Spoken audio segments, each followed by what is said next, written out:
ጤና ይስጥልን የተወደዳችሁ ክቡራንና ክቡራት ተመልካቾቻችን፣ ይህ ከአዲስ አበባ ሀገረ ስብከት ሚዲያ የሚተላለፍላችሁ ኦርቶዶክስ ፖድካስት መርሃ ግብራችን ነው።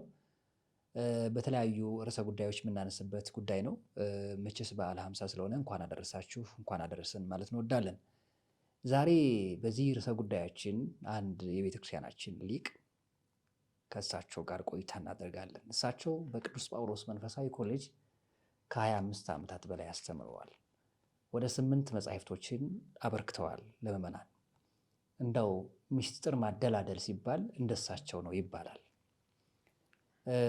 ቀደም ሲል ባለው በነበራቸው የሕይወት ጎዳና የኤንታ ጥበቡ ታዬ የእሳቸው የመንፈስ የበኩር ልጅ ናቸው ይባላል። በትምህርታቸውም በጸባያቸውም በታዛዥነታቸው የተለያዩ አገልግሎቶችን ሲያገለግሉ በኢትዮጵያ ብቻ ሳይሆን በአረቡ ሀገር በተለያዩ ቦታዎች ላይ በዛ መንገድ ያሉትን ክርስቲያኖች ክረምት ክረምት እየሄዱ በጣም ከሚያስተምሯቸውና አገልግሎታቸውን ከሚፈጹምባቸው ቦታዎች መካከል የአረብ ሀገር ተጠቃሽ ነው። ዛሬም ድረስ በማስተማር ይገኛሉ። የዛሬ እንግዳችን የኔታ ስቡሕ አዳምጤ በቅዱስ ጳውሎስ መንፈሳዊ ኮሌጅ የሐዲሳት ትርጓሜ መምህር ናቸው። አብራችሁን ቆዩ። የኔታ እንኳን ደህና መጡ። እንኳን ደህና ቆያችሁኝ። ስለመጡልኝ በጣም አመሰግናለሁ። እኔም አመሰግናለሁ። በጣም በተለያየ መንገድ ባውቅዎትም በዚህ አይነት መንገድ ደግሞ እርስዎን መሰረት ባደረገ መንገድ የእርስዎን ስራዎች የተለያዩ የቤተክርስቲያናችንን ትምህርት መነሻ አድርገን ልናነሳ ትምህርት የሆኑ ዘንድ ልንጠቅስ ስለመጡልኝ በጣም አመሰግናለሁ በድጋሚ። እኔም አመሰግናለሁ። እንግዲህ ያው ወደ ጉዳያችን ከመግባታችን ያው ዘመነ ትንሣኤ ወይም ደግሞ በዓለ ሃምሳ ስለሆነ የበዓለ ሃምሳ ደግሞ የቤተክርስቲያናችን ሰላምታ የምንሰጣጥበት ስርዓት አለ። ስለዚህ እሱን ይጀምሩልንና ይከተላለሁ። ክርስቶስ ተንሥአ እሙታን በአብይ ኃይሎ ስልጣን አሰሮ ለሰይጣን አግዓዞ ለአዳም ሰላም እምይእዜሰ ኮነ ፍስሐ ወሰላም። በትንሣኤው ያከበረን በልዩ ትንሣኤው ትንሣኤያችንን ያወጀልን አምላካችን መድኃኒታችን ኢየሱስ ክርስቶስ ስለሚያደርግልን ስላደረግልን ክብረ ምስጋና ለእርሱ ይሁን። ጉባኤያችን እንግዲህ ሰው የሚጠቀምበት እንዲያደርግልን የእርሱ ቅዱስ ፈቃድ ይሁን። እርሱም ቡራኬ አይለየን፣ ጸሎቱ አይለየን።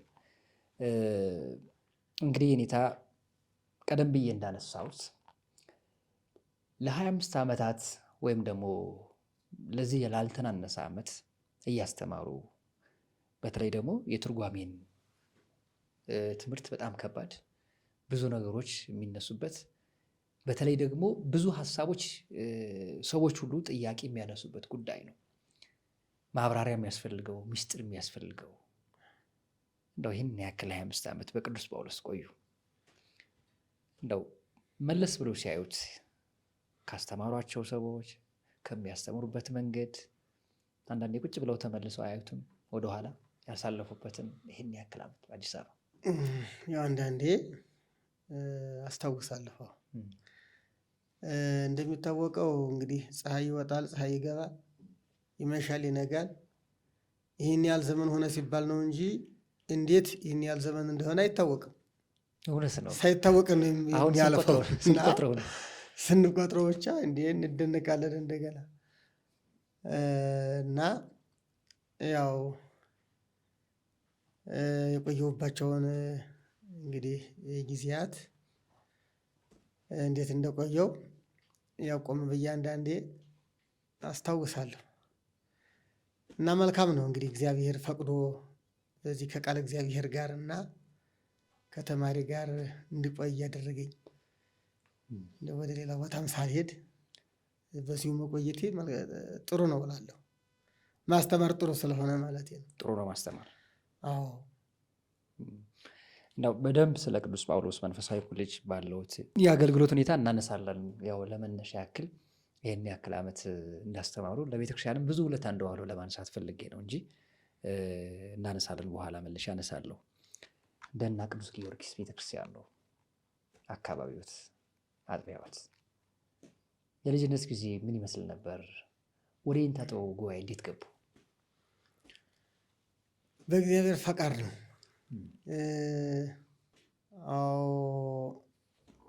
ወረዳው በአሁኑ ሰዓት ለይሁዶ ይባላል።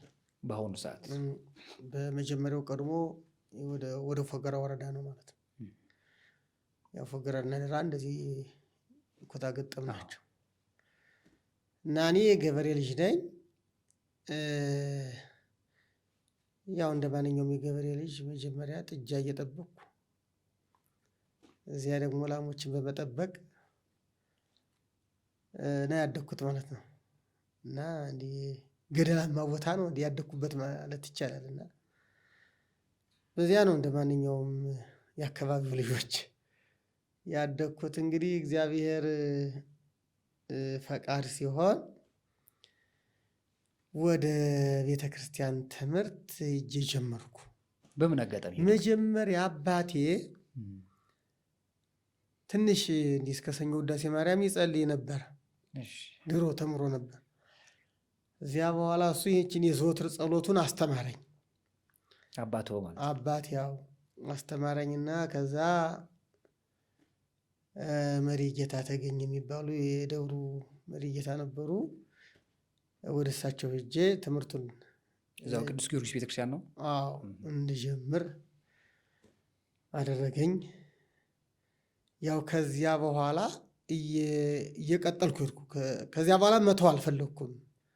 ጣፈጠኝ ማለት ነው ትምህርቱ።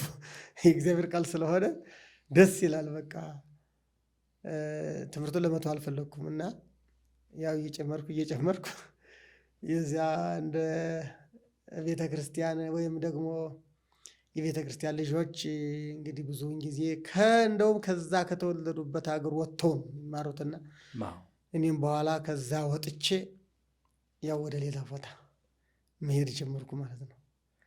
እዚያ በኋላ እየቀጠልኩኝ ሄድኩኝ። የሚያስታውሱ የት ቦታ ተምረዋል? ለምሳሌ እንደው የልጅነት ጊዜ ስለሆነ ቢያስታውሷቸው። እዚሁ አካባቢ እዚሁ አለፍ ብሎ አንጦ የሚባል ደስኳ ማኑኤል የሚባል ቦታ ነበሩ። ከዚያም ደግሞ አንድ መናኝ መምህር ነበሩ። ወደ እሳቸው ሄድኩኝ። ከዚያ በኋላ እንዲህ አንድ ቦታ ደግሞ የድጓ መምህር ነበሩ ደግሞ እንዲሁም ወደ እሳቸው ደግሞ ሄድኩ። ወደ እሳቸው በእርግጥ ብዙ አልቆየሁም ከእሳቸው ጋር ስል እዚያ በኋላ ደግሞ አንድ ቅኔ ቤት ደግሞ ነበረ። እንደገና ሄጄ ደግሞ ወደዚያ ቅኔ ጀመርኩ። ከዛ ቀጥዬ እንደገና ደግሞ ወደ ጎጃም ደግሞ ምድር ተሻግሬ ደግሞ እንዲሁ በአንድ ትምህርት ቤት ቆየሁና በእርግጥ ብዙ አልቆየሁም። እዚያ በኋላ ተመልሼ ወደ ይህንታ ጥበቡ ሄድኩኝ። እዚያ በኋላ ዞረው እዚያ በኋላ ይህንታ ጥበቡ። በዚህ አጋጣሚ ነው ሄዱት ወደ ይህንታ ጥበቡ? አዎ። ይህንታ ጥበቡ ጋር እንደው ሰዎች ሲጠይቁ እንደውም ስጠይቅ በእርሶ ጉዳይ ላይ የኔታ ጥበቡ እንደ ልጅ የሚያዩዋቸው ይህንታ ስቡን ነው። አንዳንዶቹም በብዙ በረከት በብዙ ምርቃት እሳቸውን ባርከዋል ይላሉና ይህንታ ጥበቡ ጋር የነበሩት ታዛዥነትም ተማሪነትም ብዙ ዓመት ቆይተዋል። እዛ ብዙ ዓመት ቆይቻለሁ። እንግዲህ ይህንታ ጥበቡ በእውነት እንዲህ የምንገልጥበት እኔ ራሴ የምገልጥበት ቃል ያጥረኛል። ምንድነው መቼም የቤተ ክርስቲያን ትምህርት ወይም የወንጌል ትምህርት አሁን ብዙ መማር አይደለም። እኔ ዋናው ወንጌል ትምህርት ላይ ያን ቃሉን ተግባራዊ አድርጎ ሆኖ መገኘት ነው እና ይህንታ ጥበቡ እንደ አባቶቻችን በወንጌል ታሪካቸው እንደተጻፈላቸው እንደ ሐዋርያት ናቸው ማለት ይቻላል። ይህንታ ጥበቡ ጸጋ በጣም የተለየ ጸጋ እና እኔ እንደው መስቀላቸውን ሳልሳለም ከዋልኩ በጣም ቅርቅር ነበር የሚለኝ። የመስቀላቸው ራሱ የተለየ ፍቅር አለው እና እኔ ያው ታዛዥ ነኝ፣ እቀርባለሁ። ወደ የኔታ ማለት ነው። እና ብዙ ጊዜ ቀርባለሁ፣ እርሳቸውም ይወዱኛል። እና እንዲሁም አንድ ጊዜ ቅኔ ዘረፋ ይባላል በኛ ቤተክርስቲያን አነጋገር። እንግዲህ ቅኔው ድርሰት ዘረፋ የሚል ስያሜ ያለው እና እንዲያው ቅኔ ሳስነገር ቆይቼ እዚያ ደግሞ ቅኔ ስዘርፍ ቆይቼ ወደ ሌላ ትምህርት ቤት ደግሞ መሄድ ፈለግኩኝ። ወደ ዜማ ቤት ደግሞ ተመልሼ እሄዳለሁ ብዬ አትሄድ አሉኝ። አይሆንም ብዬ ሄድኩ። ያው ተማሪ ዜማ ቤት እርስዎ ዜማ ቤት ካልሄድኩ ብለው ነው? አዎ ተማሪ ብዙ ጊዜ ያው መቅሰም ነው ያለውን ትምህርት በኛ ትምህርት በቤተ ክርስቲያን ትምህርትና ከአንዱ እዚያ ቆይቶ ደግሞ ወደ ሌላ እዚያ ቆይቶ ወደ ሌላ ነው። በኋላ እጄ ጀመርኩ፣ ግን አመመኝ። የወባ በሽታ የበረሃ ወባ ያዘኝ። እጅግ በጣም አደገኛ በሽታ ማለት ነው። እሳቸው አይሂዱ ብለው ነበር? አዎ አትሂድ ብለው ነበር።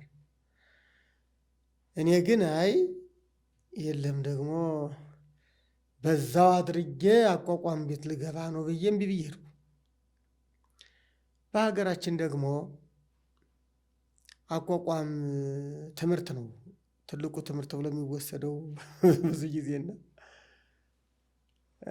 እኔ በዛው አድርጌ ወደ አቋቋም ቤት ነው የምገባው። ያው ቀደም ባለው ጊዜም እኮ ቤተክርስቲያኗን ያስቀጠለ ነው እውነት ለመናገር። አዎ የአቋቋም ትምህርት በጣም የምስጋና ትምህርት ነው። የምስጋና ትምህርት ነው። የቅዱስ ያሬድ ድርሰት ነው። ያው እንደ ዛሬ መጽሐፍ ቤቱ ምናምን ሳይሰፋ ማለት ነው። ዛሬም ድረስ አገልግሎት እንዳለ ሆኖ። አዎ ያን ጊዜ ብዙ ስብከት አይታወቅም። እውነት ነው። የሚታወቀው እንዲሁም ሰው ተማረ የሚባለው አቋቋም። ገጠሩ አካባቢ ደግሞ የመጻሕፍት ትርጓሜ ትምህርት አይታወቅም። አብዛኛው ገጠሩ አካባቢ አይታወቅም። የመጻሕፍት ትርጓሜ ትምህርቶች ከተማ ላይ ነው ያሉት። ከዛ በኋላ ያው እኔ ያሰብኩትንም አላሳካሁም።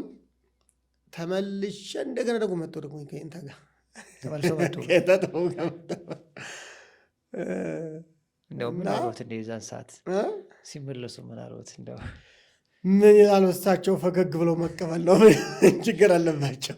መጀመሪያም አይሄዱ ብለው ነበር። አዎ እሳቸው አሁን የእንታ ጥበቡ እኮ ምንድን ነው በግልጥ አንተ እንደዚህ ነው እንደዚህ አይነት ነገር ወይ ይገጥማል ወይ እንደዚህ ትሆናለህ ወይ እንደዚህ ሊሆን ይችላል ይሄ ነው ምናምን አይሉም። ዝም ብለው እንደ ተራ ነገር ነው የሚናገሩ። አሁን ስናስበው ግን የሚናገሩት ነገር ሁሉ የብቃት ንግግር ነው ማለት ነው። እርሳቸው አይተው ነው የሚናገሩት። ግን እንደ አዋቂ ወይም ደግሞ ስለዚያ ሰው ሁኔታዎችን አውቆ እንደሚናገር አድርገው ግን አይናገሩም። እንደ ተራ ሰው ነው ሲናገሩ የሚናገሩት ማለት ነው። እና ከዚያም በኋላ ያው ተመልሼ መጣሁ። እንደገና ከእሳቸው ጋር አሁንም ቆየሁ። እንደው መጀመሪያ ከነ የእንታ ሊቃውንት ዕዝራ ጋር አብረን ነበር። የእንታ ጥበቡ ጋር? አዎ የእንታ ጥበቡ ጉባኤ አብረን ቅኔ እንዘርፍ ነበር። እና በኋላ እሳቸው ወደ ጎንደር ሄዱ ለመጽሐፍ ትምህርት። እኔ ከእሳቸው ጋር ቆየሁኝ እና ያው ኋላ ደግሞ ተመልሼ ወደዚያ ሄጃለሁ ማለት ነው። እና ያው እሳቸው ጋር ያው ለ7 ዓመት ያህል ቆይቻለሁ። ቅኔ እያስነገርኩ ቅኔ እየዘረፍኩ መጽሔቱን፣ እርባ ቅምሩን፣ አገባቡን፣ ጉቱን፣ ቅኔ አበውን ይህ ሁሉ እየቀጠልኩ በኋላ ደግሞ ውዳሴ ማርያም፣ ቅዳሴ ማርያም፣ አንድምታ ትርጓሜ እነዚህን ሁሉ ከእንታ ጥበቡ ተምሬያለሁ። እና የእንታ ጥበቡን ሳስታውስ እኔ እንዲሁ ከትምህርቱ በላይ ያ መንፈሳዊነታቸው፣ ስነ ምግባራቸው፣ እንዲሁ ጸሎታቸው ነው የሚታወስኝ በውስጤ የማይጠፋ ማለት ነው። የሰው መልካም ስራው እኮ ትውስታው አይጠፋም። እና በእውነት እሳቸው እንደው እንደ እኔ ከመምህራንም መካከል እኔ እንደሳቸው ያለ መምህር በመንፈሳዊነት ደረጃ አላየሁም ማለት ነው። በሊቅነት ደረጃ ብዙ መምህራን አሉ። በእርግጥ የኛ ቤተ ክርስቲያን ሊቃውንት መንፈሳዊያን ናቸው። እውነቱን ለመናገር አባቶቻችን መንፈሳዊያን ናቸው። እንዲሁም አሁን ወረድ ወረድ እያለ መጣ። ትንሽ በእኛ ዘመን ወረድ አለ እንጂ አባቶቻችን በጣም የተለዩ ናቸው። የእንታ ጥበቡ ግን ደግሞ እጅግ በጣም የተለየ ነው። መንን ወጥሪት ገንዘብን መናቅ ደግሞ እንዲህ በሳቸው ዘንድ ያየሁት በእውነት በስመ አብ ገንዘብን እንደምንም አይቆጥሩትም። አንድ ጊዜ እኔ የማስታውሰው እንደው ስለሳቸው ከተነሳ ክርስቶስ ሰምራ ሄዱ፣ በዓል ሊያከብሩ እኛን ቤት ጠብቁ ብለውን ሄዱ። 2 በሬዎች ነበሯቸው። እነዚያ በሬዎች ይታረሳሉ። እናት አለቻቸው እልፍ ብሎ እዛ የእሳቸው እናት ነበሯቸው፣ እናታቸው ነበሩ። ከዚያ በሬዎች ይታረሳሉ። ያው እህል ይዘራል፣ ይመረታል። ለእሳቸው ደግሞ የዕለት እራት ደግሞ ከዚያ ከእናታቸው ቤት ነበር የሚመጣው እና እሳቸው እዚያ ባለ ማክበር ከሄዱበት ሌባ መጣና 2ቱም በሬዎች ሌሊት ወሰደ። እኛ በጣም ተጨነቅ። እንደው ሲመጡ እንዴት ነው የምንነግራቸው? 2 በሬ ጠፋ ብለን እንዴት ልንናገር ነው ብለን ተቸግረን በኋላ እኔ ቀርቤ የእንታ በሬዎችን እኮ ሌባ ወሰዳቸው አልኳቸው። እንዴት ድፍረቱ አገኘ? ሳቃሉና ገዳሚድ ስለኝ ነዋ። ታዲያ እኔ እዚህ ገዳሚድ ማለቱ ነው እንኳን ወሰዳቸው ነው። በጣም የሚገርም ነገር እንደምንም ባላሉ ገዳሚድ ማለቱ ነው። ገዳሚድ ሲለኝ ነው እና ምንም ለገንዘብ ግድ የሌላቸው በቃ እና ጠፋባቸው። ገዳሚድ ብሎኝ ነው አሉ። ገዳሚድ ሲለኝ ነው እግዚአብሔር። የሚገርም ነው። እና እስከዚህ ድረስ ነበሩ በእውነት።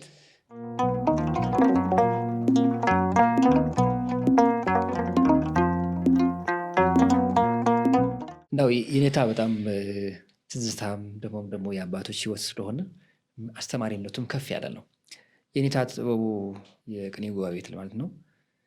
የሚያስታውሱት የነበረው የመማር ማስተማር ሂደት የዘራፊዎቹ የሚያስታውሱት ሰው እስካለ እሱ ላይ ጨምሩና ወደ ሌላው ጉዳይ እንሄዳለን። የሚያስታውሳቸው ብዙ ሰዎች ይኖራሉ። ግን እንደው በአስነጋሪነት ደረጃ የነበሩትን በዘራፊነት ደረጃ እንዲህ የነበሩትን አንዳንዶችን ለመጥቀስ ያህልና አሁንም በማስተማር ላይ ያሉ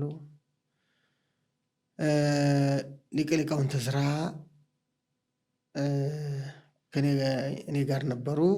አብረን ቅኔ እናስነግር ነበረ፣ እንዘርፍ ነበር፣ አብረን እንቀጽል ነበር። ሌላው አሁን ያቋቋም መምህር ሆነዋል ተብሏል። እኔ እንደው አላየኋቸውም እንጂ መምህር ተቋም የሚባሉ ነበሩ። ጓደኛዋስ ነበሩ? አዎ ከኔ ጋር ጓደኛ ነበር ነው ማለት። በእድሜም እንዲሁ ተመሳሳይ ነው የምንሆነው እና አይነ ስውር ናቸው። አይነ ስውር ግን በጣም ፈጣን። አይነ ስውር የሆኑ ሰዎች ወደ ውስጥ ብዙ ያያሉ ነው የሚባለው አይደለ? እኛ አይምሯችንን ይሄ በአይናችን የምናየው ይሻማዋል። እነሱን ግን የሚሻማው የለም፣ ውስጥ ብቻ ነው የሚመለከቱት ማለት ነው። እንደዚያ ስለሆነ በጣም እጅግ በጣም ከሚገባው በላይ ፈጣን ነበሩ በጣም እና እሳቸው ጋር እንዘርፍ ነበር፣ ቅኔ እናስነግር ነበር። ከዛ በኋላ አላገኟቸውም። እሳቸውን ተማሪም ይወደን ነበር። ከዚያ በኋላ እሳቸው ከሄዱ በኋላ እንደ አጋጣሚ ሆኖ ፊት ለፊት አልተገናኘንም።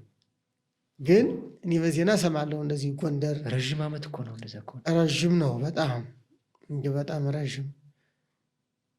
እዚያ በኋላ እንደገና ወደ አቋቋም ቤት ገብተው ቅኔ መጀመሪያማ ቅኔ ትንሽ 1-2 ዓመት ቅኔ ያስተምረዋል ይመስለኛል።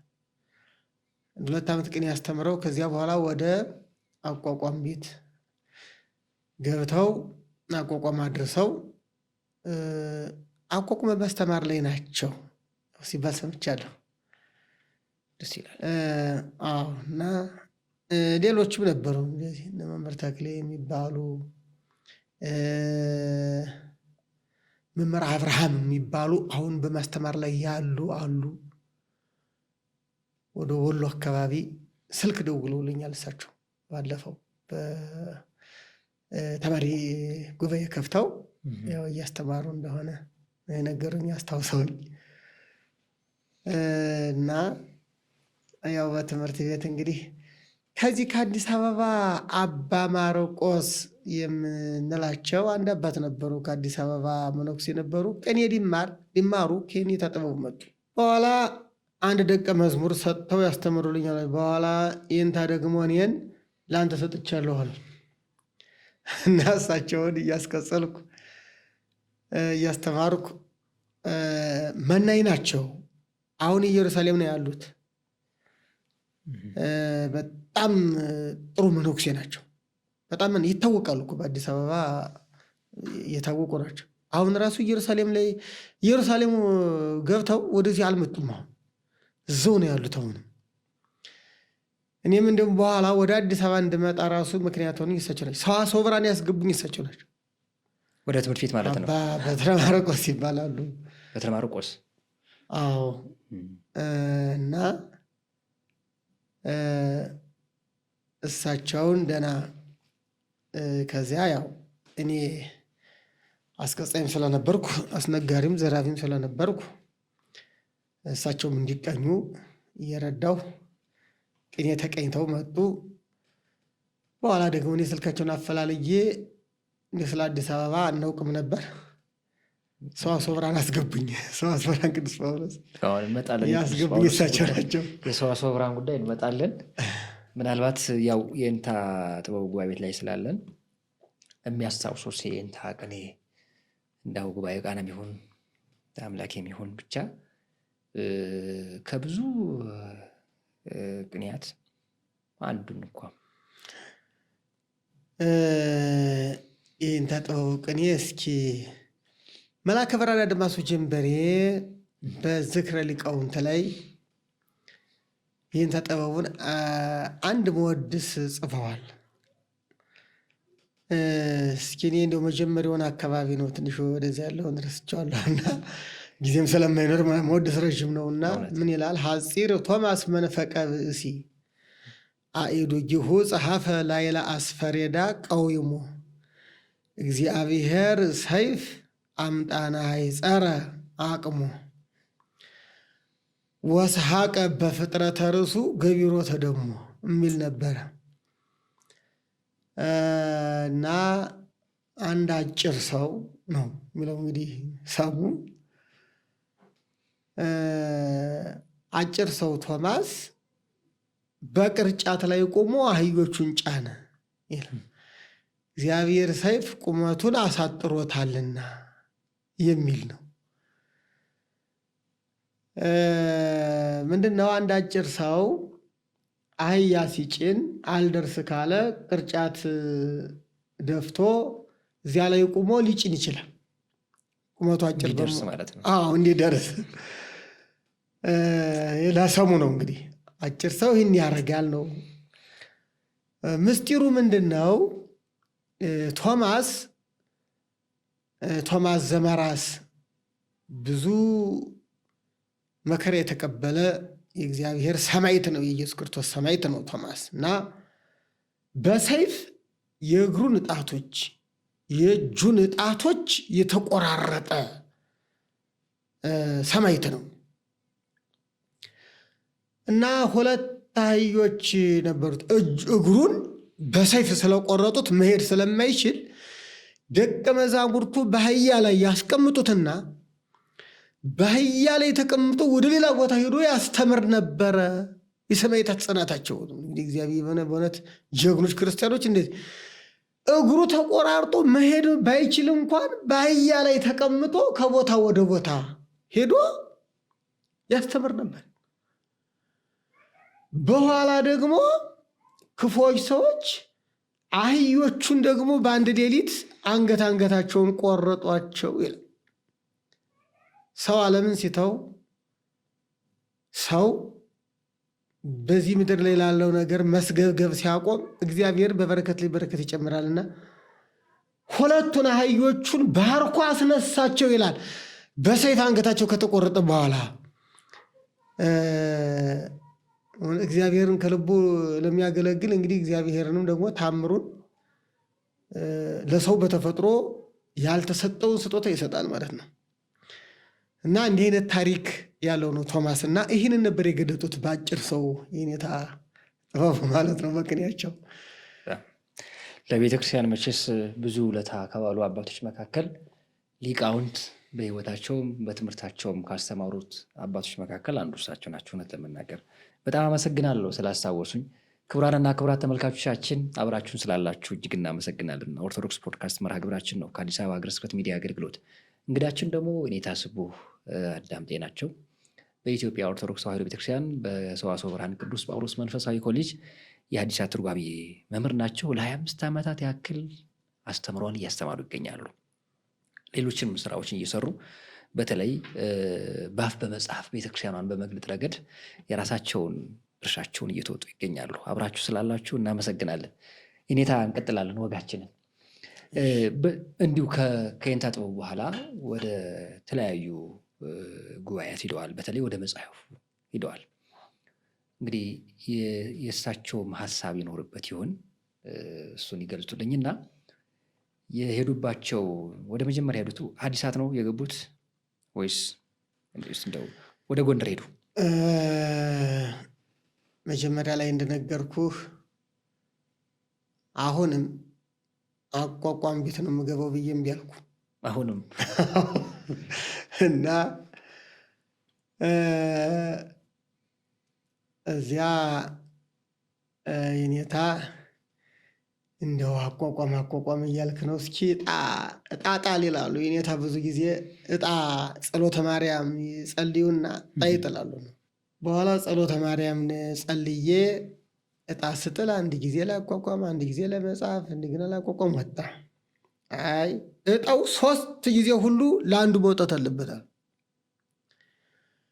በኋላ እሳቸው መጡና ሰላም ለኪ ብለው ጸሎተ ማርያም ደግመው 3 ጊዜ ሲጥሉት መጽሐፍ የሚል ወጣ።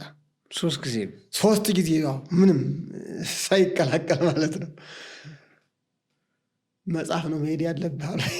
እዚያ በኋላ የሆነ ደብዳቤ ጽፈው ወደ ኔታ ሊቃውንት መምክር ላኩኝ ማለት ነው።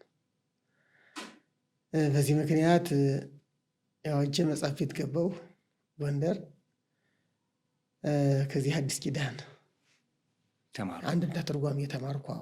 በወቅቱ ስመ ገናና የነበሩ የኔታ መምክር ናቸው በጎንደር። ተፈሪም ተከባሪም ምን አሉ የሚባሉ እንግዲህ የሰው ጸጋው ደግሞ የተለየ ነው። እኔ ኔታ ሊቃውንት መምክር ደግሞ ምንም ትምህርት ተብሎ እሳቸው የማያውቁት እንደው የለም ቢባል እንደው ማገረን ይሆን። በድጓው ተጠያቂ ናቸው፣ በአቋቋም ተጠያቂ ናቸው፣ በቅኔም ተጠያቂ ናቸው። በትርጓሜ የአራቱ ትርጓሜ የአራቱ ጉባኤ ቤት መምህር ናቸው። የሐዲስ ኪዳን፣ የብሉይ ኪዳን፣ የሊቃውንት፣ የመጻሕፍተ መነኮሳት መምህር ናቸው። በቃ የቀለም ቀንድ ናቸው። በዚህ ምክንያት ነው እውቅን ነው ማለት ነው የሚታወቁት። እንግዲህ ሰው መቼም አእምሯችን የተወሰነን የሚይዘው አይደለም። አንዱ አንዱን አውቆ ደግሞ አንዱ ይቀርበታል። የእሳቸው ግን ያንም ሁሉንም በመያዝ ነው የሚታወቁት ማለት ነው። እጅግ በጣም የሚታወቁት በዚህ ነው። እሳቸው በጣም የተለየ ደግሞ እንደ ቃለ እግዚአብሔር የማይጠፋቸው እንደው በዚህ በዐቢይ ጾም አርባዕቱ መወድስ ሲቆም እኮ በቀኝም በግራም ነው የሚያጣልፉ ዳዊቱን። እንደው በጊዜው አብረው የነበሩ ሰዎች ምስክር ናቸው በእውነት። እና እንዲህ አይነት የተለየ እንዲሁ ቃለ እግዚአብሔር ላይ እጅግ በጣም የተለየ ስጦታ ስላላቸው በዚህ የታወቁ ናቸው እሳቸው። ሊቀ ሊቃውንት መምህር ማለት ነው። ያው በኋላ እኛ እየተማርን እያለን ነው አዲስ አበባ መጥተው ያረፉት። እሳቸው ከሞቱ በኋላ ብፁዕ አቡነ እንድርያስ አዲስ አበባ ቅድስት ሥላሴ መንፈሳዊ ኮሌጅ እያስተማሩ ነበር። ከየኔታ ሊቀ ሊቃውንት መምህር ብዙ ጊዜ የተማሩ ናቸው። እሳቸው መጽሐፍ ትርጓሜን በብዛት አባ ጓጽባህ ነው ስማቸው። ያን ጊዜ ያው ሊቀ ብርሃናት አባ ጓጽባህ ይባሉ ነበር። እና እኛ ደግሞ እሳቸውን ይዘን ሄድን። እንግዲህ ይህን ትልቅ ጉባኤ ማን ሊወክለው ይችላል ብለን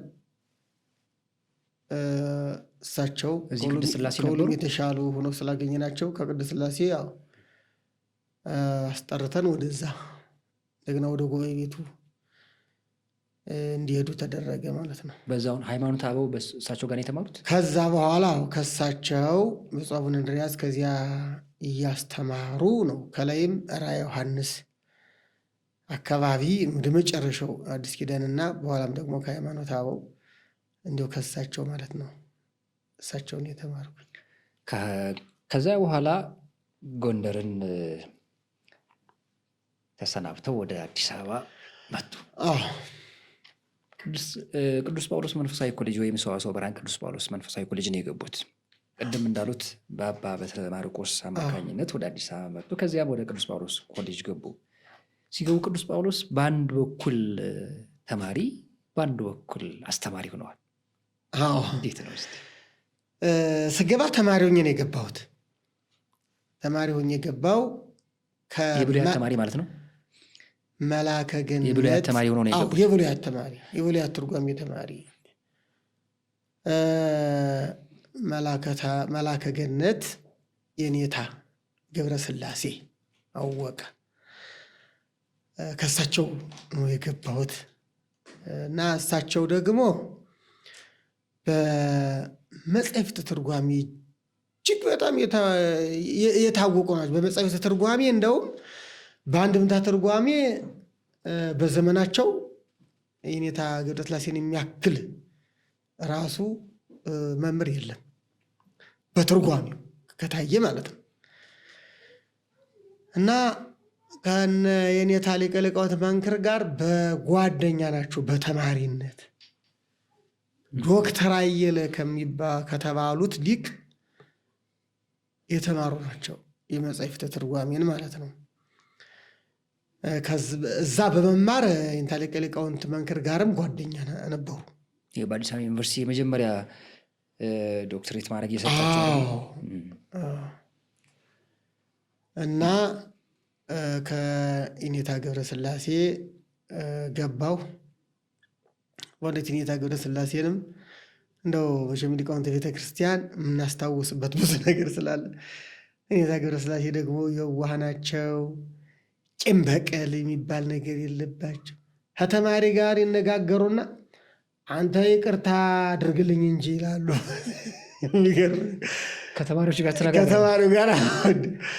ከተማሪዎች ጋር ዝም ብለው እንደ ወይ ተማሪ ወይ አጥፍቶም ቢሆን ወይ ገስጸውት በበነገው አንተ ይቅርታ አድርግ እንጂ ይቅር በል እንጂ ይሉ ነበር። ተማሪያቸውን ይቅርታ የሚጠይቁ። አዎ የሚገርም ነው። ይህን እንዲያው ቃል በቃል እንደሆነ አካል በአካል ራሴ ቁጭ የሰማሁት ማለት ነው። እና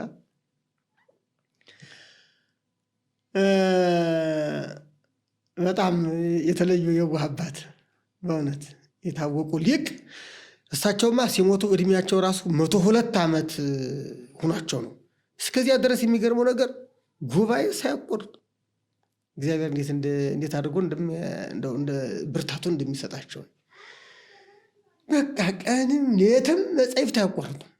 ቀን ሲያስተምሩ ውለው እኛን ሲያስተምሩ ውለው እንደገና የነገረ መለኮት ተማሪዎች ደግሞ ወደ ማታ ደግሞ ሲያስተምሩ ያመሹ ነበርና ታላቅ የታወቁ ሊቅ ናቸው። በእውነት በምዕመናኑ ዘንድ ላይ ይታወቁ ይችላሉ፣ በሊቃውንት ዘንድ ግን ያው የታወቁ ናቸው። የኔታ ገብረስላሴ ምን አሉ የሚባሉ ናቸው። ምን አሉ የሚባሉ ናቸው። እውነት ለመናገር ተናገሩ ታዲያ እሳቸው እንዴ በሚገባ እንጂ እንደውም ተጠያቂ እንጂ እያሉኝ የኔታ ስቡህ ሲያስተምሩ ማንም ጥያቄ ይጠይቃል። ጥያቄ እየተጠየቀ ነገር ግን አግባብ የሆነ መልስ ከመለሱ በኋላ ምናልባት ሌላ ተጨማሪ ማብራሪያ የሚያስፈልገው ከሆነ ቆይስ የኔታን ጠይቄ ልምጣ ይላሉ አሉ። ትክክል ነው፣ ትክክል ነው። ምንድን ነው እኔ ከኔታ ገብረስላሴ ብሉይ ኪዳን እየተማርኩ ሐዲስ ኪዳን አስተምር ተባልኩ። የአዲስ ኪዳኑ መምህር የኔታ ገብረ እግዚአብሔር ይባሉ ነበር። እሳቸው አረፉ አጋጣሚና ከዚያ በኋላ ከዚያ ያሉት ደቀ መዛሙርት የእሳቸው ደቀ መዛሙርት እኔን የብሉይ ኪዳን ደቀ መዝሙር በመሆን ስለምታወቅ እኔ እንዳስተምር ጥቆማ አደረጉና እዚያ እኔ አስተምር ተባልኩ አዲስ ኪዳን። ከዛ ብሉይ ኪዳኑን ገና አልጨረስኩም፣ ማስተማር ጀመርኩ። በጎን ብሉይ ኪዳኑን እየተማርኩ እያስኬድኩ በዚህ ጊዜ ነው። ትክክል ነውና እኔ ሳስተምር የቻልኩትን እመልሳለሁ። እዚያ በኋላ ደግሞ ከኔታ ገብረስላሴ ጠይቅ ይመጣል። ምንድን ነው ይሄ አዲስ ኪዳኑ እንደዚህ የሚለው? እና እንግዲህ አበው ከአበው በእኛ በኢትዮጵያ ብቻም አይደለም ብቻ ኦርቶዶክስ ተዋሕዶ ቤተክርስቲያን አስተምሯ እንደዚህ ነው። ምንድን ነው? ትምህርት ከአበው ነው። ምስጢር ከአበው ነው። እውቀት ከአበው ነው የሚገኘው፣ ከአባቶች ነው የሚገኘው። አባቶች ከአባቶች ወርሰዋል፣ ተቀብለዋል። እነሱ የወረሱትን ነው የምንወርሰው፣ እነሱ የተቀበሉትን ነው የምንቀበለው። አዲስ ፍልስፍና ፈልስፈን እናስተምር አንችልም። አባቶቼ እንደዚህ ይላሉ ብዬ ነው እንጂ ማስተምር አባቶቼ እንደዚህ ይሉ ነበር እኔ ግን ብዬ አላስተምርም። ለምን? ከአባቶች የተለየ ትምህርት ላስተምር አልችልም። የቤተ ክርስቲያን ትምህርትም ቀጥ ብሎ የሚሄደው ቋሚ ሆኖም የሚኖረው የአባቶች ለልጆች መተላለፍ ስለሚችል ነው። እኛ ቤተ ክርስቲያን እንደዚህ ነው። በትርጓሜ ቤት እንደዚህ ነው። በዜማ ቤቱም እንደዛው ነው እኮ። በአቋቋም ቤቱም እኮ እንደዚያው ነው። የንታገሌ እንዲሉታል፣ የንታገሌ እንዲሉታል፣ የንታገሌም እንዲሉታል። ስለዚህ የምንለው እንደዚህ ነው። ይሄ ነው በቃ። እና የአባቶችን ወደኛ የእኛን ደግሞ ወደ ልጆች ነው። ልጅ ተመልሶ አባት ይሆናል። አባት ሲሆን ተመልሶ ለልጅ ያስተላልፋል። ትውልድ ያልፋል፣ ትውልድ ይተካል አይደለ? ቃሉ ግን ስርዓተ ቤተክርስቲያን ያው ነው። አባቶች የሰሩት ነው። እሱ ነው የምናስተላልፈው። ቃሉ ያው የእግዚአብሔር ቃል ነው። ምስጢረ ቤተ ክርስቲያን አባቶቻችን ያመሰጠሩትን ነው። አባቶች የተረጎሙትን ነው የምንተረጉመው። ትርጓሚያችን እኮ አንድምታ ትርጓሚያችን ዮሐንስ አፈወርቅ እንዲህ ብሎ ተርጉሟል። ቅዱስ ቄርሎስ እንዲህ ብሎ ተርጉሟል። አትናቴዎስም እንዲህ ብሎ ተርጉሟል። ቅዱስ ያሬድ በድጓው እንዲህ ብሎ ተርጉሞታል። ይሄ ነው እኮ የሚተላለፈው እኮ ይሄ ነው። ቅዱስ ያሬድ እንደዚህ ብሎ ነው የተረጎመው። በመንፈስ ቅዱስ ነው። እኛ ከአባቶቻችን ያነስን ሰዎች መሆናችን እኮ ምንም አያጠያይቅም፣ ግልጥ ነው።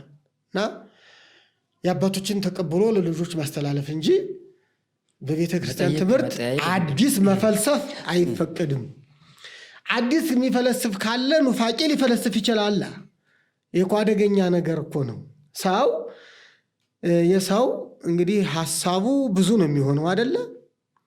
እንደ መልካችን ሀሳባችን ይለያያል አደለ? ያም የራሱን ሀሳብ ይሄኛውም የራሱን ሐሳብ ያም የራሱን ሐሳብ የሚያፈስ ከሆነ የብዙ ሰው ሐሳብ ምን ይሆናል ነው። የተለያየ ሐሳብ ከሆነ ትምህርቱን የተለያየ ያደርገዋል። እንዲህ ከሆነ ቤተክርስቲያኗን የተለያየች ቤተክርስቲያን ያደርጋታል ማለት ነው። ስለዚህ ምን ሊሆን ነው? እንደ ጎረቤቶቻችን እዛ አንድ ቤተክርስቲያን፣ እዛ ደግሞ ሌላ ስያሜ፣ እዛም ሌላ ስያሜ፣ እዛም ሌላ ስያሜ ነው የሚሆነው ማለት ነው። እኛ ቤተክርስቲያን በአንድ ሲኖዶስ ትመራለች። አንድ መዋቅር አላት። አንድ ትምህርት አላት። አንድ መመሪያ አላት። አንድ ስርዓት አላት። ከምስራቅ እስከ ምዕራብ ከሰሜን እስከ ደቡብ ያለችው ቤተክርስቲያን ስርዓቷ አንድ ነው፣ መመሪያዋ አንድ ነው፣ ትምህርቷ አንድ ነው ማለት ነው። ስለዚህ ቤተክርስቲያኗን አንድ የሚያደርጋት የቤተክርስቲያኑ ትምህርት ነው ማለት ነው። ስለዚህ የቤተክርስቲያን ትምህርት ከአባቶች የተገኘ ከሊቃውንት የተገኘ ለትውልድ የሚተላለፍ መሆን አለበት ነው እንጂ ሰው እንደዚህ ይመስለኛል እያለ የራሱን እያስቀመጠ ሊሄድ አይገባም ማለት ነው። ትምህርት ሃይማኖቱ ላይ ምስጢረ ቤተክርስቲያን ላይ እያንዳንዱ የራሱን ሐሳብ ማስቀመጥ የለበትም። አባቶች ያሉት ይህንን ነው እያለ የአባቶችን ለትውልድ እያስተላለፈ ነው መሄድ ያለበት ነው። ይህ ደግሞ ከወዲያ ነው የመጣው እኮ ከጌታችን ለሐዋርያት፣ ከሐዋርያት ለሐዋርያነ አበው፣ ሐዋርያነ አበው ለሊቃውንት እኮ ነው የመጣው። እየተላለፈ እኮ ነው የመጣው። ዝም ብሎ አይደለም። መካከል ላይ የፈነዳ ነገር እኮ አይደለም። እውነት ነው። ስለዚህ መጠየቅም ማስረዳትም ትውፊታዊ ነው፣ ትውፊት ነው። እንደው ትምህርት ቤት ላይ ስለሆነ ያሉት እርሶም ብዙ ደቀ መዛሙርትን እያፈሩ የሚገኙበት ትልቁ ማህፀን ነው። እውነት ለመናገር የትምህርት ማህፀን ነው ያቦታ ነው። ብዙ አባቶችን አስተምረዋል። ወደ ትልቁ ማዕረግ የደረሱ የሉ እርሶ ያስተማሯቸው? ወደ ሊቀ ጵጵስናው ማለት ነው አሉ እነ ብፁዕ አቡነ ዲሜጥሮስ በሊባኖስ ነው የተባበሩት ኤሚሬትስ ሊቀ ጳጳስ። ብፁዕ አቡነ ናትናኤል አሁን አሜሪካን ያሉት የሚኒሶታው። ብፁዕ አቡነ ኤርምያስ ወሎ ያሉት፣ የሰሜን ወሎ እና የደቡብ ወሎ ኬሚሴ ስኮት ሊቀ ጳጳስ የሆኑት አሁን ብፁዕ አቡነ ጢሞቴዎስ የከምባታው ማለት ነው። ከምባታው ምንድን ነው? ዳውሮም በኩል ነው። እንግዲህ በትርጓሜ የተማሩት ናቸው እነዚህ በኮርሱ በትምህርተ መለኮቱ ደግሞ ማታ ያስተማርናቸው ይኖራሉ። እንደው እዚያም ብዙን አላስታውስም እንጂ እና ያው እንግዲህ ከዚያ የተወሰነው ስራ አስኪያጅ ይሆናል፣ የተወሰነው አለቃ ይሆናል፣ የተወሰነው የገዳማ በምኒት ይሆናል፣ የተወሰነው ያው በተለያየ የስራ ዘርፍ ተወሰናል። ሌላው ሰባኪ ይሆናል፣ ሌላው መምህር ይሆናል። ያው እንደኛ መምህራን የሆኑም አሉ፣ እንዲሁ ከኛ ጋር የሚያስተምሩም አሉ። ሰዋስወ ብርሃን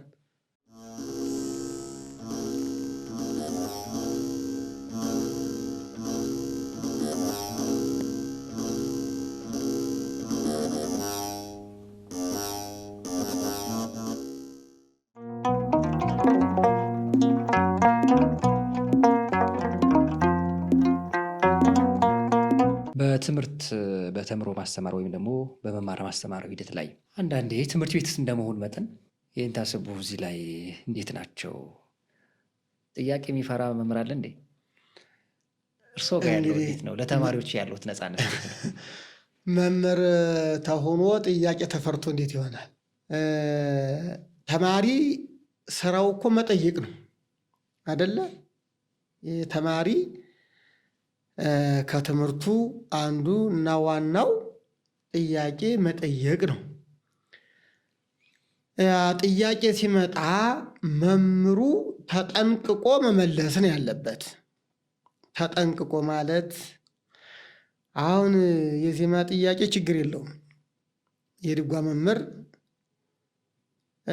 ብዙ ችግር ላይኖርበት ይችላል። የአቋቋም መምህር ወይም የቅዳሴ መምህር ብዙ ችግር ላይኖርበት ይችላል። የቅኔ መምህርም ብዙ ችግር ላይኖርበት ይችላል። የመጽሐፍ መምህር ግን ጥያቄ ሲመጣ እጅግ በጣም ወገቡ የታጠቀ መሆን አለበት። ለምን ከተባለ የሚመልሰው መልስ አንሸራቶ ይዞ ሊሄድ ስለሚችል ማለት ነው። እና ጠያቂው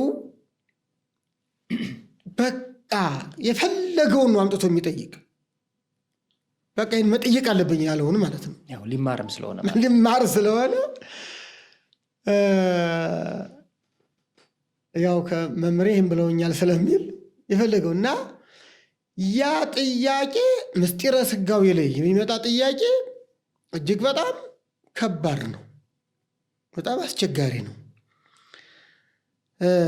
ሲመለስ ጥያቄው ሲመለስ ወደዛም እንዳይሄድ ወደ አሬዎስ ሐሳብ እንዳይገባ ወይም ወደ ንስጥሮስ ሐሳብ እንዳይገባ ወይ ደግሞ ወደ ሰባሌዎስ ሐሳብ እንዳይገባ እንግዲህ እነሱ መቼም ያሉት ይታወቃል።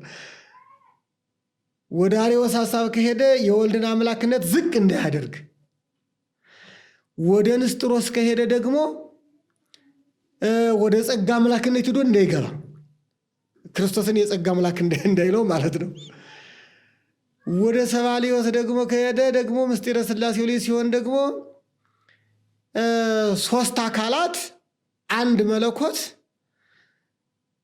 የሚለውት አስተምሮ እንዳይናወጥ አድርጎ መጠበቅ እጅግ በጣም አስፈላጊ ነው ማለት ነው።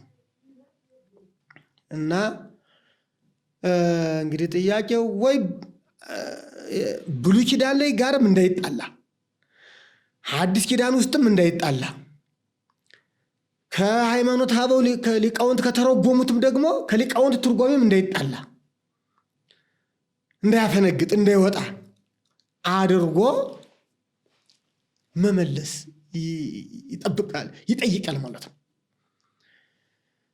ያው እንዲያ ካልሆነ አስቸጋሪ ሊሆን ይችላል ማለት ነው። የኔታ የአንድምታ መምህር ስለሆኑ የምስጢር መምህር ስለሆኑ አንዳንዴ ለምንድን ነው አንድምታው ያስፈልገው? ያለው ጥሬ ቃል አለ፣ እዛው ራሱን በራሱ ቃል በቃል መተርጎም ነው እንጂ ምንድን ነው ግልጽ ያልሆነ ነገር ምን አለ ብሎ የሚያነሱ ሰዎች አሉ። የአንድምታ ትርጓሜያችን ለቤተ ክርስቲያን ያለው ድርሻና በተለይ በማስቀጠል ረገድ በሱ ጉዳይ አንስተው እስቲ አስፈላጊነቱንና ጥቅሙን ሲገልጹልኝ። እንግዲህ አንድምታ ትርጓሜ እጅግ በጣም ሰፊ ነው። አዎ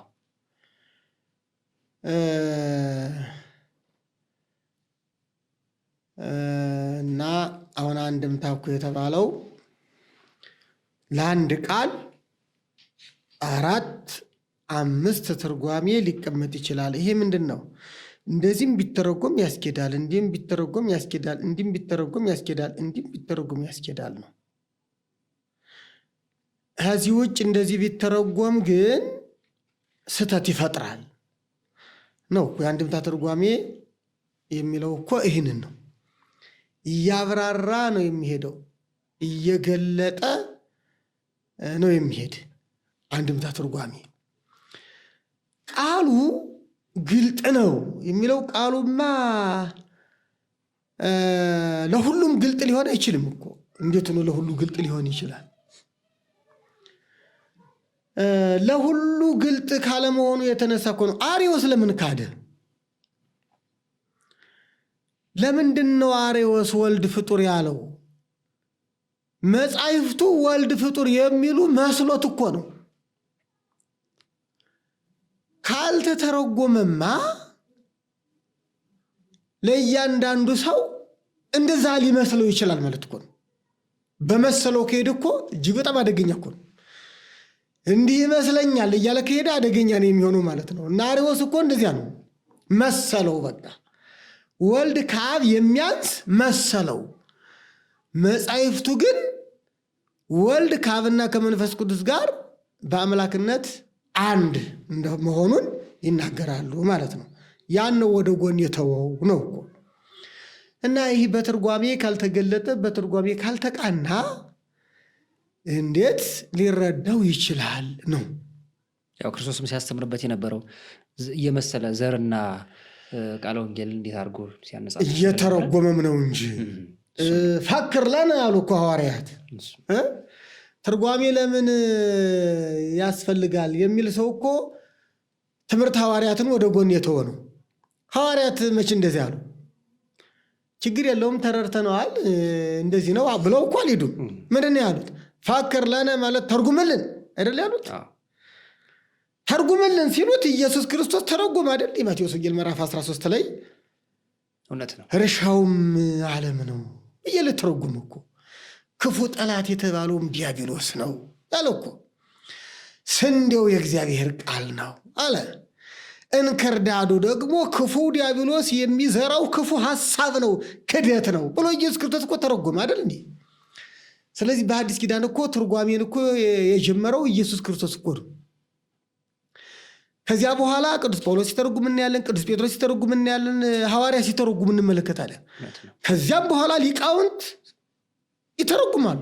እነ ቅዱስ ያሬድ ሁሉ ትርጓሜያን ናቸው። ተርጉም ያለ ትርጓሜ መረዳት አይቻልም። መጽሐፍ ቅዱስ ውሸት ነው። ያለ ትርጓሜ ዝም እየረዳዋለሁ እሱ ሊሆን አይችልም። ቀለል ያሉ ምዕራፎች ስለ ስነ ምግባር ብቻ የሚናገሩ ምዕራፎችን መርጦ ሊያነብ ይችላል። እኛም እንኳ ስንሆን የባኮስ ኢትዮጵያዊ ጃንደረባ እያነበበ የነበረውን ጥሬ ቃል ነው፣ ነገር ግን ማስረጃ ይፈልጓል። ትክክል። ስለዚህ የትርጓሜን አንድ ማስረጃ ትክክል ከፍ እንዲገለጥ ፈልግ የሚነግረኝ ሳይኖር እንዴት ታውቀዋለሁ አለ። ይህንን ታውቀዋለህ ቃሉን አለው። የሚነግረኝ ሳይኖር እንዴት የሚተረጉምልኝ ሳይኖር እያለ አይደለም ማንበቡን ያነባዋል። በደንብ ያነብ ነበር። ፊልጶስም እኮ ይህን ታነበዋለህ ግን ታውቀዋለህ ትርጉሙን እኮ ነው ያለው። እንዲህ የሚነግረኝ ሳይኖር የሚተረጉም ሳይኖር እንዴት ታውቀው እችላለሁ አይደል ያለ እኮ። ከባኮስም መማር ያስፈልጋል ማለት ነው። የሚነግረኝ ሳይኖር ያለ ትርጓሜስ ማወቅ አይቻልም። ቤተ ክርስቲያናችን አንድ የሚያደርጋት ትርጓሜው ነው። ትርጓሜ ከሌለማ ያም የራሱን ሀሳብ ይዞ ከሄደማ ቤተ ክርስቲያኗ ተከፋፈለች ማለት ነው። እንደው በጣም ጥሩ ሀሳቦች ናቸው የንታየ እያነሱ ያሉት። ከዚሁ ጉዳይ ጋር ግን አንዳንድ ሀሳቦች የሚነሱ በትርጓሜያችን የትርጓሜ ባህላችን ላይ የቀደመውን ታሪክ የቀደመውን አንዳንዴ በቀደመው ሀሳብ ላይ የሚሄዱ ዛሬ ደግሞ ሲመጡ ደግሞ ለአንዳንዱ ስድብ የሚመስሉ ለአንዳንዱ ሌላ ነገር የሚመስሉ ጉዳዮች አሉና እንደው የእርስዎ ምልከታ ምንድን ነው? ይህስ ጉዳዩ ላይ ስራ ያስፈልገው? እነዚህ እንግዲህ ቋንቋ ትውልዱ አንዳንዴ የቀደመውን እየተወ አዲስ ቋንቋ እየፈጠረ ይሄዳል። እኔ አሁን በአንድምታ ተርጓሚ እኮ የዚህ ዘመን ትውልድ የማያውቀው እጅግ በጣም ብዙ ነገር ነው ያለው በአንድምታ ተርጓሚ ውስጥ ማለት ነው። እጅግ በጣም ብዙ በጊዜው ሰዎች የተግባቡበት ሰዎች በቃ ጥያቄ ያላነሱበት ነበረ ማለት ነው። ከዚያ በኋላ ግን እንደዚህ ማለት ምን ማለት ነው ይላል እንግዲህ የአሁኑ ትውልድ የመጀመሪያውን ቋንቋ ሲተው ምን ማለት ነው ሊል ይችላል ማለት ነው። እና በዚህ በትርጓሜ ላይ ብዙ ነገር ነው ያለው። ስንቱን ተናግረን እንጨርሰዋለን። እጅግ በጣም ብዙ ነው እና በጊዜው አስረጅ ሆነው ነው የቀረቡት። አሁን በጊዜው ሊቃውንቱ የአካባቢውን የባህሉን የፈላስፎችን አባባል ሰዎች በባህላቸው በልምዳቸው የሚሉትን ሰዎች እንደ ልምዳቸው የሚያደርጉትን ያን ሁሉ እየጠቀሱ እንዲህ ይደረጋል እንዲደረግ እያሉ እንደ ማስረጃ እያደረጉ በጊዜው አስቀምጠዋል ማለት ነው። በጊዜው ስለዚህ በጊዜው ማስረጃ ነበር ማለት ነው።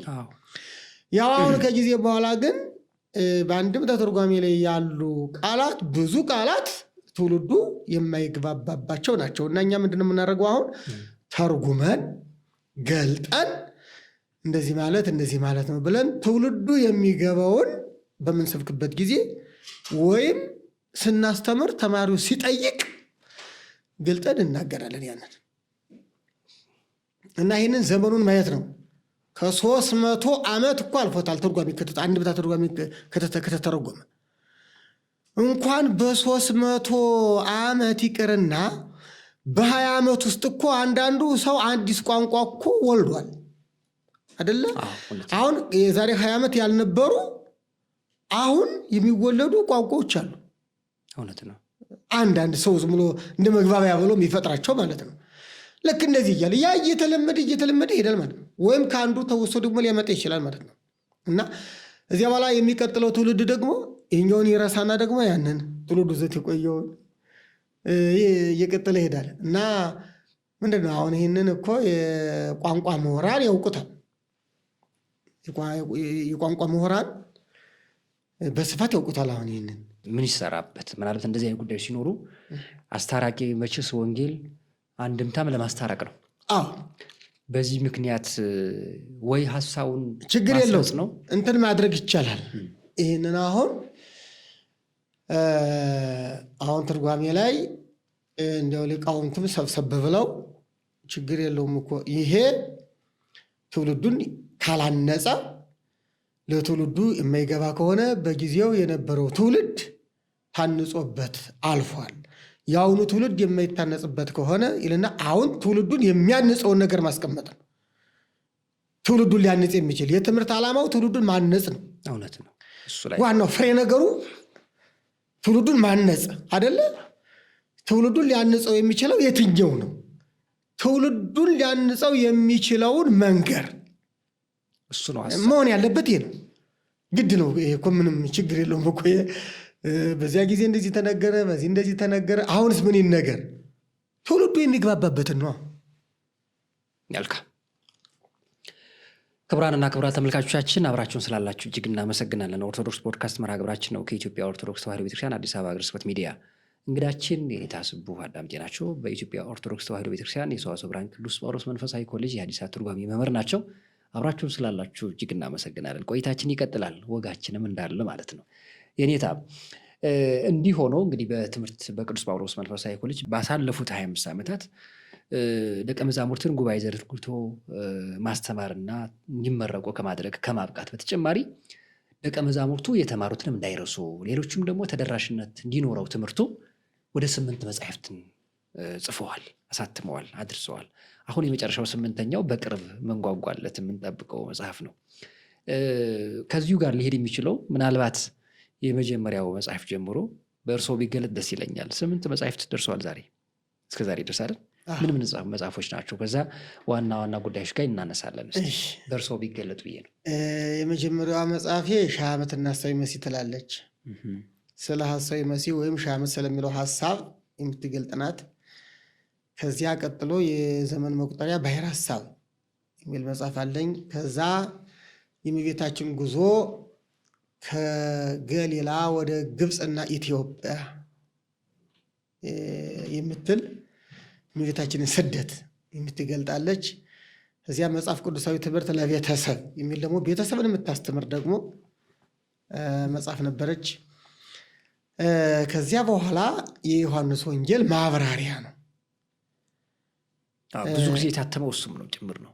አዎ የዮሐንስ ወንጌል ማብራሪያ ወይም ትርጉም፣ የቅዱስ ጳውሎስ መልእክት ከሮሜ እስከ ገላትያ ማብራሪያ ትርጉም፣ አሁንም የቅዱስ ጳውሎስ መልእክት ደግሞ ከኤፌሶን እስከ ዕብራውያን ማብራሪያ ትርጉም። እነዚህ 7 ናቸው። 8ኛዋ አሁን እየመጣች ነው። እርሷ ደግሞ ስለ እመቤታችን ናት። ቤዛዊተ ዓለም ማስታወቂያ እያየሁ ነበር የምትል ናት። የድንግል ማርያምን ቤዛነት የምትገልጥ መጽሐፍ ናት ማለት ነው። የምታስረዳ መጽሐፍ ናት። በመጽሐፍቶቹ እውነት ለመናገር በአፍ በመጽሐፍ ከሚያስተምሩ ጥቂት አባቶቻችን መካከል መምህራን መካከል እርሱ አንዱ ነዎት። በሙያም በሁሉም ነው የሐዲሳት የብሉያት የሊቃውንት እንዲሁም የቅኔ መምህር ነዎት። አሁንም ድረስ እያስተማሩ ነው የሚገኙት እና መጽሐፍቶቹን በአንድም በሌላ መንገድ ያው ገበያ ላይም ስላሉ የምናውቃቸው እጃችን ላይ የሚገኙ መጽሐፍቶች ናቸው። እንደዚህ በተለይ የዮሐንስ ወንጌል ማብራሪያና የቅዱስ ጳውሎስ መልእክታት 14ቱ መልእክታት ትርጓሜ በእጅጉ ዘመኑ የሚፈልጋቸው ማብራሪያ የሚጠይቅባቸው በአንድም በሌላ መንገድ ደግሞ ችግር ፈቺ ሆነው የመጡ መጽሐፍት ናቸው። አንዱን መጽሐፍ ሳይ የዚህ መጽሐፍ መነሻዬ የዮሐንስ ወንጌል ማብራሪያ መነሻዬ የሊባኖስ ክርስቲያኖች ናቸው የሚል አየሁ። በምን አጋጣሚ ነው? በተለይ በመጽሐፍቶቹ ላይ ያነሷቸው ያመሰግኗቸው እንደ መነሻ ምንድን ነው የሚያስታውሱት? ሲዛን ሰዓት እንግዲህ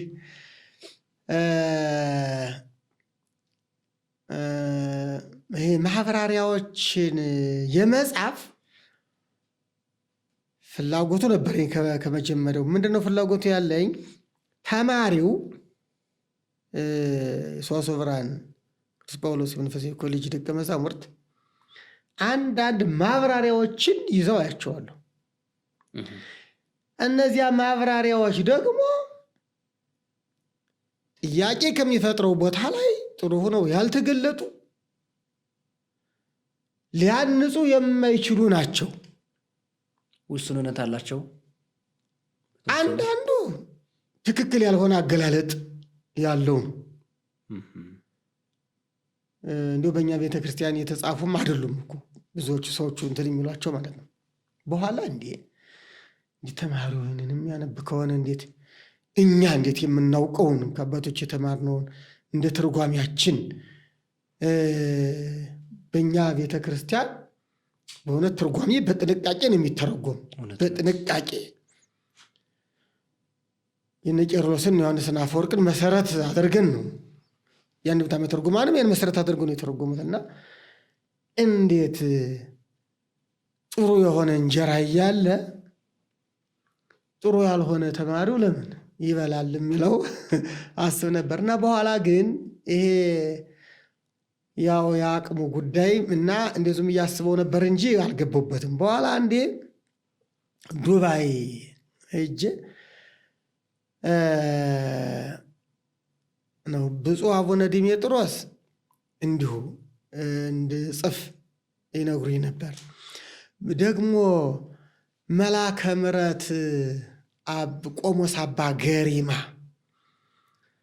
አያልቅበት የሚባሉ ዱባይ ሻርጃ ቅድስት ማርያም ነበሩና እሳቸው እኔን ያውቁኛል። ከዚህም እና ዮሐንስን ወንጌል እንደው ምን አለ ብትረጉሙልን ይል እኔ እኮ አስብ ነበር፣ ግን እንደው በዚህ ችግር እኮ አልኳቸው። እሳቸው ደግሞ እስኪ ለዚህ ችግር መፍትሄ ልፍጠር አሉና ቀናቸው። በእውነት እንደው አበገር መጀመር አለብህ አሉ።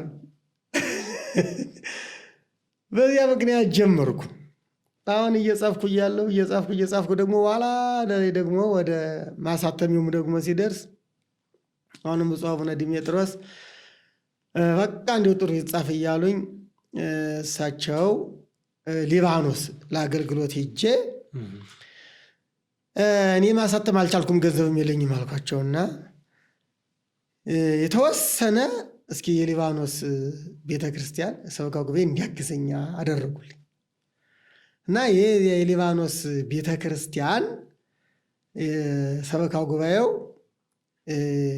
አግዞኛል እና ዱባይ ሻርጃ ቅድስት ማርያም እንዲሁ ልጆች በእውነት አባ ገሪማ አነሳሽነት እንዲሁ መጽሐፉ እንዲጻፍ ምክንያት የሆኑኝን ማለት ነው። እና ከዚያ በኋላ እኔ ደፍሬ የገባሁበት። ከዚያ በፊት ግን እንዴት ይሄ እኮ ከባድ እንዴት አድርጌ እኔ ከጊዜ ጋር ከእንትኔ ጋር አይሄድም ብጽፈውስ በምን እንዲታተም ነው እያልኩ እፈራ ነበረ። እና በእውነት የነሱ ገዛ ተጨምሮበታል ማለት ነው። እዚያም ላይ እንደጻፍኩት ጽፌዋለሁ። እዚያ መግቢያው ላይ እያየሁ ስለነበረ በእሱም ጉዳይም ጭምር ነው ያነሳሁት። እንዳው ላይ እዚሁ ላይ ማንሳት የሚፈለግኩት በዋነኝነት ጥቅማቸው በጣም ብዙ ነው። ሳያቸው ሁላችንም በጣም የምንረካቸው ናቸው። ከዛም በላይ ደግሞ በህትመትም ደረጃ ከፍተኛ ብዙ ጊዜ የታተመ ነው። ይሄ በተለይ ዮሐንስ ወንጌል ማብራሪያ የቅዱስ ጳውሎስም ማብራሪያዎቹ ሙሉ 14ቱ መልእክታትም ጭምር በዛ ልክ ናቸው። ይህን ጽፈውና ይህን ሳይጽፉ ጊዜ የነበረው የማስተማር ሂደት በተማሪዎቹ ላይ ምን ለውጥ አመጣ? ተማሪው መጽሐፉ በመጽሐፉ እጅግ በጣም ደስ ስለ ያለው ደቀ መዛሙርቱ ደስተኛ ሆኑ። ቀድሞ ከኛ ብቻ ከመምህራኑ ጠይቀው ከሊቃውንት ጠይቀው ያገኙትን ብቻ ይዘው ይሄዱ ነበር። አሁን ግን ተምረው ሲሄዱ የብዙ ጥያቄዎች መልስ በመጽሐፉ ላይ ሰፍሮ ስለሚያገኙት ተምረው ከሄዱ በኋላ እንኳን እኛን መምህራኑን ይዘው እንደሄዱ ያህል መጽሐፉ ያገለግላቸዋል ማለት ነው እና እጅግ በጣም አገልግሎቱ ሰፊ ነው የሆነው። ደቀ መዛሙርቱ ብዙ ስልክ እየደወሉ ይነግሩኛል። ደቀ መዛሙርቱ እዚያ ተምረው የወጡት እንዲሁ ሌላውም ያው እኔም ስጽፍ ቢያንስ መጽሐፍ ቅዱስ የሚያነብ ሰው ጥያቄ የሆነበትን ነገር እዚህ ላይ መልሱን ማግኘት አለበት በሚል ያን መሰረት አድርጌ ነው ለመጻፍ የሞከርኩት ማለት ነውና ቀለል ለማድረግም ሞክሬያለሁ። አይ በጣም ግልጽ ናቸው። አንደኛ አሻሚ ጉዳዮችንም አብራርተዋል። በጣም ደስ የሚያሰኝ ነው። የአበው የትርጓሜ መንገድም ያለበት ነው። ሁላችንም የተደሰትንበት ነው። ሌላኛው እነዚህን መጻሕፍት በሌላ ቀን በደንብ ልናወራበት ቀጠሮን ይዛለን። ይንታይ በተለይ እዚህ የቅዱስ ጳውሎስ 14ቱ መጻሕፍት ማለት ነው መልእክታት። አሁን አዲሱ መጽሐፍ ላይ እናንሳ እስቲ። ቤዛዊተ ዓለም እንደው መነሻ ምክንያቱ ምንድን ነው? መነሻው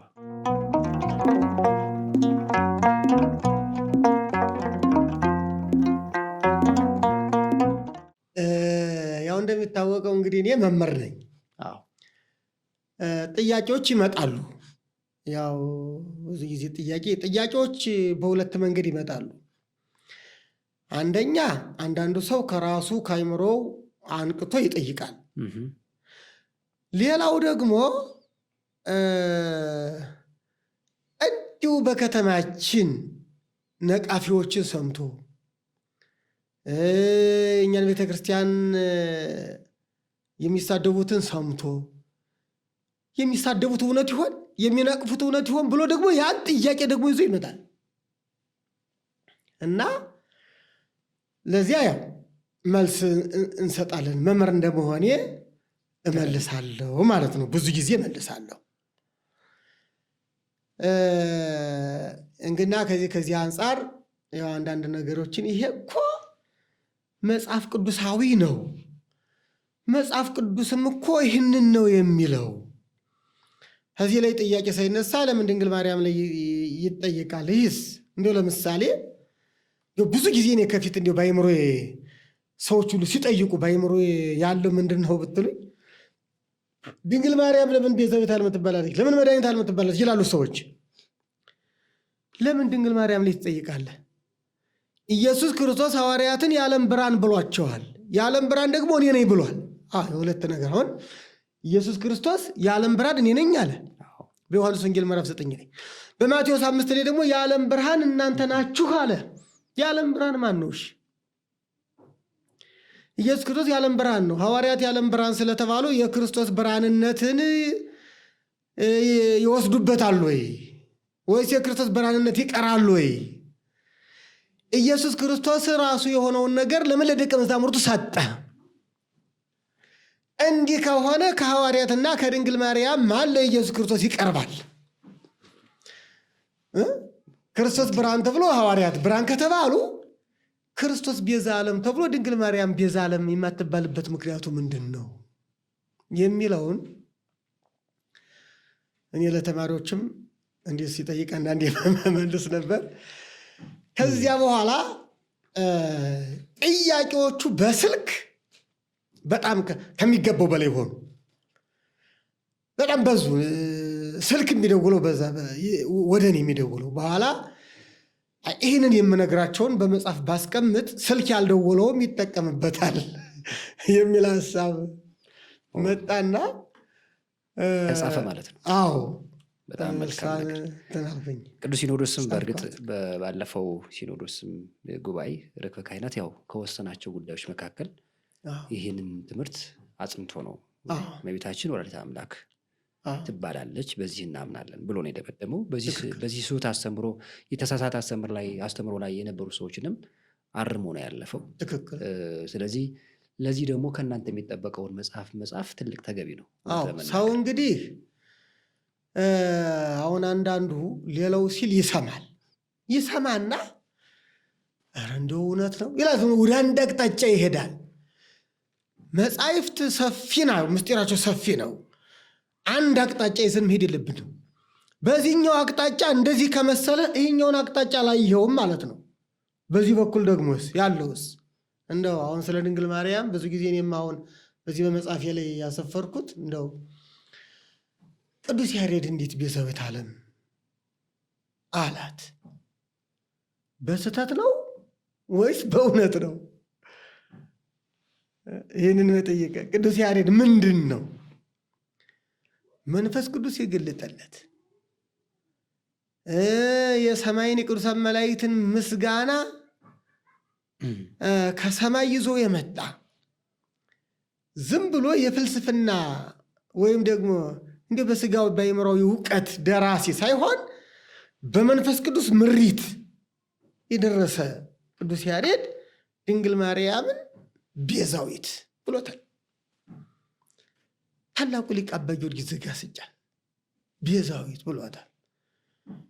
እሺ የአሁኑ ትውልድ ከአባ ጊዮርጊስ ጋርና ከቅዱስ ያሬድ ጋር ሲነጻጸር ምን ያክል ነው አቅሙ?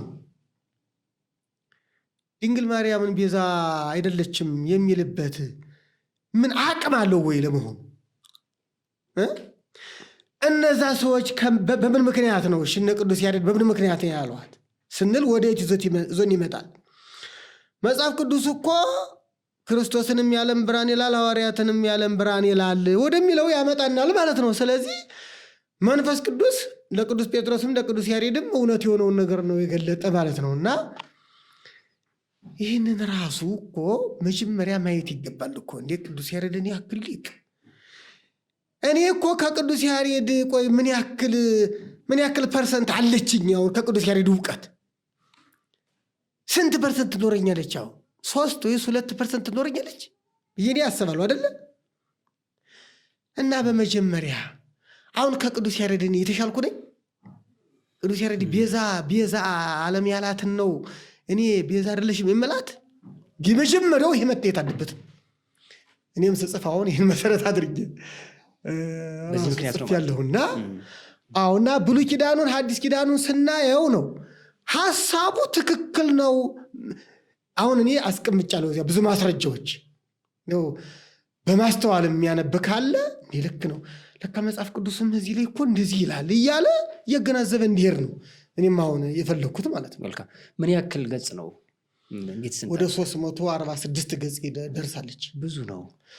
አዎ ቤዛ ዓለም መሆኗን ድንግል ማርያም መድኃኒት ዓለም መሆኗን ሁለቱን ነው በስፋት። በጣም ደስ ይላል። እዚያ በኋላ ሌሎቹ እንደ ኪዳነ ምሕረት ትባላለች የሚሉ ሁሉ አሉ። ብዙ እንትኖች አሉ። ግን በዋነኛነት በስፋት የገለጽኩት መድኃኒት ዓለምና ቤዛ ዓለም የሚለው እና አንዳንድ ሰዎች መድኃኒት ዓለም ይሏታል እኮ ድንግል ማርያምን ይላሉ። ለመንቀፍ ማለት ነው። ለምን አንላትም? መድኃኒት ዓለም ማለት ያሰፍራሉ። በመጀመሪያ ታላቁ ሊቅ ቅዱስ ያሬድ እኮ ነው መድኃኒት ዓለም ያላት አይደለ? ቅዱስ ያሬድ ከምን ተነስቶ ብለህ ደግሞ መርምር ነው። እስኪ መጀመሪያ ከመጽሐፍ ቅዱስ ጋር አገናኝ። እስኪ ቅዱስ ያሬድ ከመጽሐፍ ቅዱስ ውጭ ነው ወይስ መጽሐፍ ቅዱስ መነሻ አድርጎ ነው መድኃኒት ዓለም ያላት ድንግል ማርያምን? እሱ ላይ ነው ትኩረት ማድረግ። እዚህ ላይ ትኩረት ማድረግ መልካም። በጣም ነው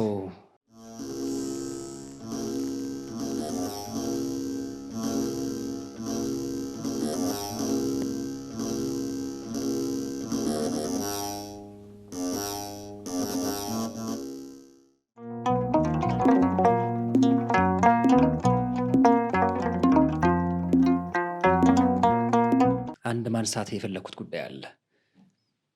ይንታ ሲታመሙም ሆነ እንከን ሲገጥማቸው ምንም ምክንያት ሲሆን ትልቁ የመዳን ቦታቸው ሆነ እንደው በዚህ በሕክምናው ዶክተር ይባላል። ዶክተር መድኃኒቱን ይሰጣል፣ ይመረመራል እንጂ አያድንም። አዳኝም ግን የሆነ ጻድቅ አቡነ ሐራ ድንግል የሳቸው ሐኪምም መድኃኒትም ናቸው ይላሉና እንደው ከሕይወቱ ጋር ሲታመሙ ምን ሲሉ የሚሄዱበት ቦታ ነው።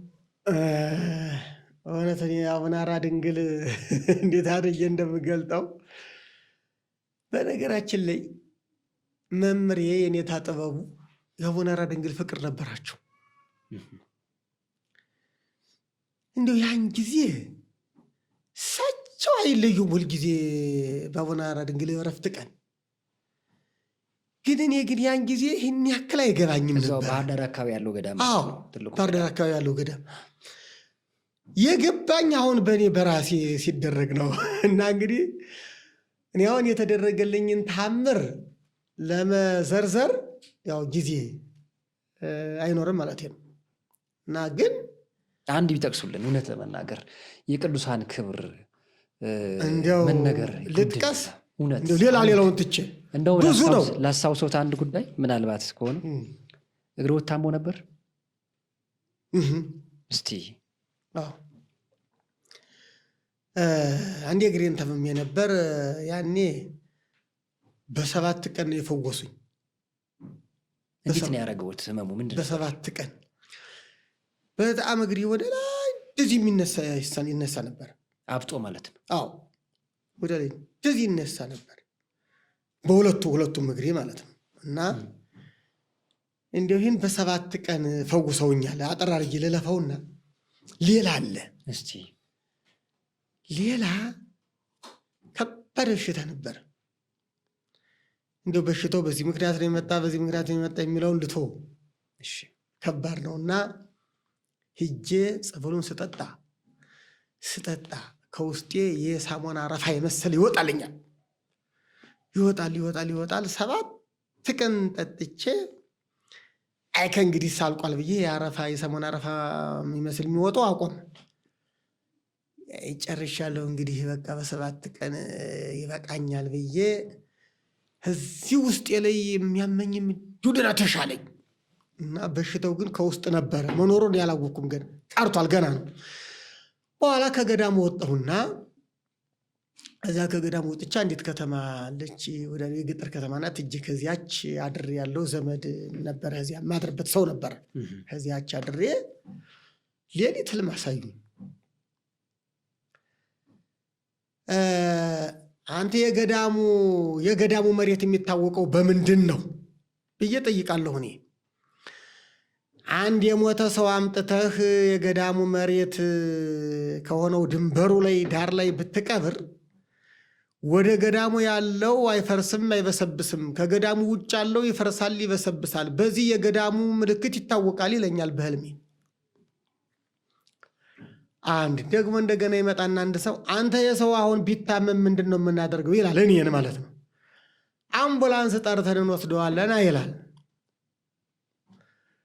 ይህንን አሳየኝና ነቀው።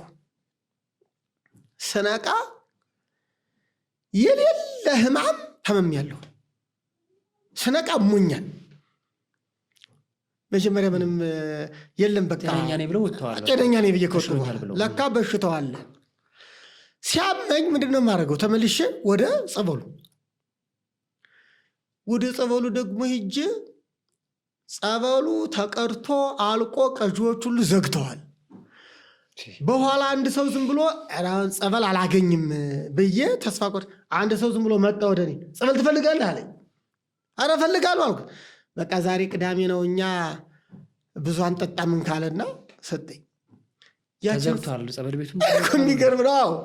ያን ጸበል ወስጄ ስጠጣ የእንቁላል አስኳል የመሰለ ከውስጥ ወጣልኝ። ከዚያ በኋላ ከዚያ አያይዤ ወደ ወር የሚሆን ሲያቋርጥ ወጣ። እኔ የለም ያልኩት በሽታ ወጣ እንደ 1 ወር ሙሉ። አዎ 1 ወር ሙሉ። እና እኔ ታምሩ እንዲሁ ከ1 ወር በኋላስ አሁን እኮ ይሄ ለምን ትሄዳለህና ብለው እኮ ነው የወሰዱኝ። እኔ እኮ እንትን ቆረጥልኝ ብዬ ስልክ ልደውል ነበር እኮ ትኬት አስቆርጥ እኮ ነበር። እና የት አትሄድም ና ብለው። በነገራችን ላይ እንዲህ አይነት ታሪክ የብፁዕ አቡነ እንድርያስም ታሪክ አላቸው። የብዙ ሰው ታሪክ አለ በዚህ ከአቡነ አራ ድንግል ጋር ተያይዞ ማለት ነው። አቡነ አራ ድንግል እና እኔ ነኝ የምፈውስ ብለው ሁሉ ያመጣሉ። ይሄ አንዱ ታሪክ ነው። ሁለተኛ ደግሞ እንደው ሌላውን ትቼ ብዙ ነው እኔ ጋር የተደረገው በጣም ብዙ ስለሆነ አንድ ጊዜ ደግሞ ልጅ ታሞ ትርፍ አንጀት ነው ተባለና ምኒልክ ተጻፈ። ምኒልክ ሄጄ ኦፕራሲዮን ሊሆን ቀዶ ጥገና ይሄ ጊዜ አይሰጠውም ተብሎ በፍጥነት የአንጀት እንትን ቶሎ ነው በኋላ እኔ እንደ ኦፕራሲዮን የሚያደርጉት ሰዎች ሳያቸው አልተመቹኝ። እንደው በቃ ጸሎት አደረግኩኝ። ከዚያ ናፈረም ሲሉኝ አልፈርምም አልኩኝና ልጄን እሺ ወጣሁ። እናቱ ብዬ አቡነ አራ ድንግልን እንትን ሰጠሁት። በቃ እምነት ጸበሉን ሰጡ። አዎ በቃ ምንም በቃ በኋላ ደህና ሆነ። እንግዲህ እንደ ዶክተሮች ሀሳብ እንዴ ከቆየ እንኳን አደጋ ነው ነበር የሚሉት እነሱ። የአንጀት ትርፍ አንጀት ከቆየ አደጋ ነው ነበር የሚሉት። ግን እና ይገርማል። አሁን ዛሬ እኔ በየትኛውም ጊዜ አሁን እንደው ህመም ቢሰማኝ ማለት ነው መጀመሪያ ወደ አራ ድንግል ጸበልና እምነት ነው እንትን የምለው እና ያደረጉልኝ ይህ ብቻ አይደለም። ዝም ብዬ እንደው ያው እዚህ ብዙ ጊዜ እንዳንወስድ ብዬ ነው እንጂ ተነግሮ አያልቅም። አቡነ አራ ድንግል የሚያደርጉት ታምር እኔ እንደ ተነግሮ አያልቅም። የካንሰር በሽታ እኮ ውልቅ ነው። ተመስገን። እንግዲህ በቅዱሳኑ ኃይል የሚያደርግ ጸጋውን የሚገልጥ ፈውሱን የሚሰጥ ቃል ኪዳናቸውን የሚጠብቅ እርሱ እግዚአብሔር ስለሆነ በእርሶ በኩልም ለእርሶም ስላደረገን እናመሰግናለን። እግዚአብሔር እናመሰግናለን። ጻድቁን እናከብራለን። አሜን። የእግዚአብሔር የማዳን ስራው ሰፊ ነው በእውነትና እኔ ሰዎች ቢጠቀሙ በጣም ደስ ይለኛል በጸበል። እኔ በእርግጥ ከጥንት ጀምሮ ጸበል ወዳለሁ ነው ቢባሉ አሁን ቦታው የት ነው ይሉ ምዕመናን ቢጠይቁ የት ነው ይላሉ? እስቲ ባህር ዳር ከተማ ከባህር ዳር ከተማ 17 ኪሎ ሜትር ርቆ የሚገኝ ቅርብ ነው። ከባህር ዳር ከተማ የገዳሙ መኪኖች ከባህር ዳር ከተማ ይመጣሉ። የባህር ዳር ሰው በሙሉ አቡነ አራ ድንግል የት አካባቢ ነው ቢሉ ሁሉም ነው የሚያሳይ ባህር ዳር ከተማ ከተደረሰ። በጣም መልካም። እንግዲህ እንዲህ ነው። ሌሎችን ጉዳይ ልናነሳ ነበር ግን እስመ ጹር ዕለቴ እንዳለው ቅዱስ ጳውሎስ የመጨረሻው ጉዳይ ግን እርስዎን አግኝቼ መጠየቅም የግድ ደግሞ ይህን የሚመለከቱ ምዕመናንም ስላሉ የአረብ ሀገር አገልግሎቱ ክረምት ሲመጣ የቅዱስ ጳውሎስ መምህራን ይሄዳሉና ምን አይነት ስሜት አለው እዛ ማገልገል? እዛ ያሉ ክርስቲያኖችንስ እንዴት ይገልጧቸው በሄዱባቸው? ይሄ ያው የተለየ ነገር ነው። እንሄዳለን ክረምት ብፁዕ አቡነ ድሜጥሮስ የሰዋስወ ብርሃን ቅዱስ ጳውሎስ መንፈሳዊ ኮሌጅ መምህራን ሄዳችሁ ክረምት ማስተማር አለባችሁ። መምህራኑ ተውጠው መምህራኑ ተሰውረው ማን ነው የሚያስተምር? መሄድ አለባችሁ ብለው በእውነት በቅንነት ብፁዕ አቡነ ድሜጥሮስ በቅንነት ትምህርት ቤቱንም የማይረሱ መምህራንንም የማይረሱ አባት ናቸው ብፁዕ አቡነ ድሜጥሮስ። አንዳንዱ ይረሳል፣ ይገርማቸዋል። ተምሮ ወጥቶ ምንም እንዳልተማረ ምንም እንደው በኢትዮጵያ ኦርቶዶክስ ቤተክርስቲያን ያሉ ትምህርት ቤቶች ሁሉ ፈጽሞ ካይምሮ አጥቦ የሚያወጣ ለአንዳንድ የሚገርም ነገር ነው እና ብፁዕ አቡነ ድሜጥሮስ ጸጋ ደግሞ በጣም የተለየ ነው። ይህን የአባቶችን ጉባኤ ቤት አይረሱም እና መምህራኑንም አይረሱም። እሳቸው ይወስዱናል። እንደው ያለው ህዝቡ እንዴት ነው እዚህ ያለው ስንል እኔ አንዳንድ ጊዜ እንደዚህ ብዬ ነው የማስበው። እግዚአብሔር እኛን ኢትዮጵያውያንን ድሃ አድርጎ ወደዚያ እንድንፈልስ ያደረገን ሃይማኖታችን እንድናጠናክር ፈልጎ ይሆን ነው መሆንም አለበት ብዬ ራሱ ደመድማለሁ። እውነቴን ነው እና ከዚህ ቤተ ክርስቲያን ሄዳ የማታውቅ ምንም ስለ ቤተ ክርስቲያን ምንም የማታስብ ምንም ሀሳብ የሌለው ከዛ እኮ መላክ እኮ ነው።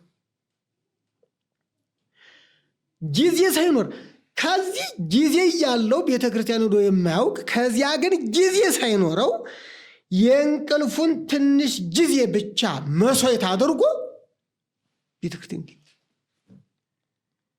ቤተክርስቲያን ትምህርት የመቀበላቸው የትምህርት ፍላጎታቸው እኔ እንዲያውም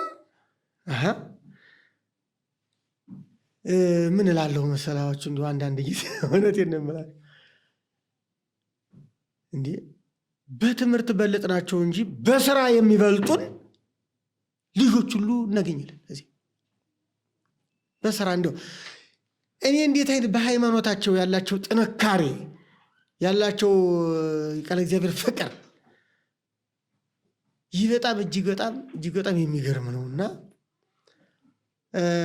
እንደውም ስደቱን እኔ ይሄማ የተባረከ ስደት ነው በእውነት ሰው ነፍሱን ከማዳን በላይ ምን አለው? ከዚህ ነፍሱን ሳያድን ከሚኖር እንደውም ከዚያ መሄዱ ነፍሱን ለማዳን የሄደው መጀመሪያ ለስጋው ነበር አይደለ?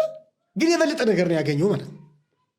ነፍሱን እንዲያድን እግዚአብሔር በጥበቡ አስወጥቶታል እስከ ማለት ደርሳለሁ። በጣም የሚገርም ነገር ነውና የህዝቡ የመንፈሳዊነቱ በጣም እንደው ሊገለጥ ራሱ ለመግለጥ ያቅታል። ራሱ በጣም የተለየ በጣም ጊዜ ሰተን ረዥም ሰዓት ሰተን ብናነሳ በእርሶ በኩልም ሆነ በጥያቄዎች በጉዳዮች ላይ ደስ ባለን በሌላ ጊዜ በመጽሐፍቶቹ ጉዳይ ላይ እንደምንገናኝ ተስፋ አድርጋለሁ። ከዛ ውጭ ግን እስካሁን ለነበረን ጊዜ ለሰጡን ማብራሪያ ላጫወቱን አባታዊም ሆነ መንፈሳዊ ወግ በጣም አድርጌ አመሰግናለሁ። ኔታ እኔም አመሰግናለሁ። ሚዲያችሁን እግዚአብሔር እንግዲህ ያስፋው። አሜን። እግዚአብሔር ከእናንተ ጋር ይሁን። እግዚአብሔር ያክብርልኝ። በጣም አመሰግናለሁ። እኔም አመሰግናለሁ በነበረው አገልግሎት ሁሉ። እንግዲህ ክቡራንና ክቡራት ተመልካቾቻችን የዛሬ እንግዳችን የነበሩት የኔታ ስቡህ አዳምጤ የብሉያት የሐዲሳት የቅኔ የሊቃውንት መምህር ናቸው። አሁን ደግሞ እያስተማሩ የሚገኙት ከ25 ዓመታት በላይ እያስተማሩ በሚገኙበት በቅዱስ ጳውሎስ መንፈሳዊ ኮሌጅ ነው። ብዙ ደቀ መዛሙርትን አፍርተዋል። ሊቃነ ጳጳሳትም የደረሱ አሉ። በቤተ ክርስቲያናችን በተለያየ ኃላፊነት የሚያገለግሉ ደቀ መዛሙርትን ያፈሩ መምህራን ያፈሩ ታላቅ ሊቅ ናቸው። እሳቸው ጋር ነበር ቆይታችን የነበረው። በሌሎቹ እንግዳዎች ተመልሰን እንመጣለን። ለሰጣችሁን ጊዜ ለአብሮነታችሁ እጅግ አድርገን እናመሰግናለን። በእናንተ ስም የኔታን እናመሰግናለን። በገባ ነው እንግዲህ የትንሣኤ ሰላምታችን ስለሆነ እንደቀደመው እርሶ ይበሉልን።